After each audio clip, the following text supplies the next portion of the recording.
Hey everyone, Garrett here with PeterGlenn.com, and today I'm going to be showing you how to mount disc snowboard bindings, otherwise known as 4x4 bindings, because they use a 4-screw hole pattern to bolt down to your board.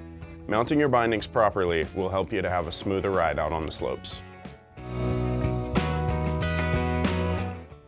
Before mounting your bindings, you've wanted your lead foot. To find out which foot will be at the front of your board, stand still on the ground and then let yourself fall forward or have someone push you gently from behind.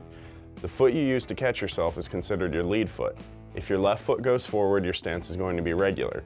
If your right foot goes forward, your stance is going to be goofy. Next, you'll want to determine your stance width. Most boards have markings on them that indicate the center mount screw holes for each binding. It's a good idea to start with the center mount stance and go from there to see which suits you most comfortably. This can always be adjusted later on. There are many variations in stance width, binding position, and foot angle. Once you get comfortable riding, you may want to play around with these options until you feel well balanced. After you've determined your stance and stance width, you will need to set your binding angle on the board. Snowboard bindings can be positioned on the snowboard so that your feet are angled forward, backward, or somewhere in between.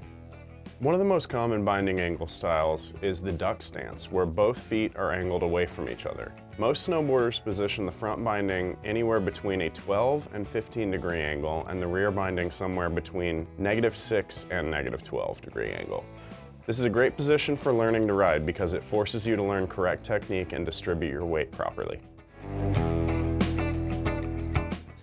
After you've determined your lead foot, figured out your proper stance width, and got your binding angle set, it's time to mount your bindings.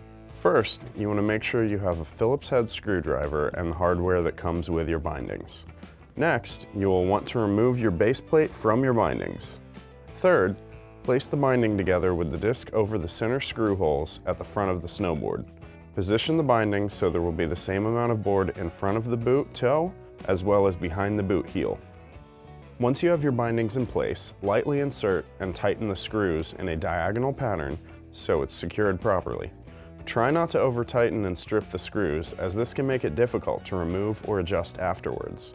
After your binding is set in place, you can place your foot in the binding to make sure it's centered over your board. The goal is to reduce heel and toe drag when you're making turns on the slopes.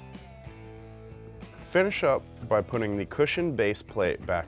Repeat the process for the back binding and you're ready to hit the slopes. Thanks for watching, and be sure to check out PeterGlenn.com for all the best in snowboard gear.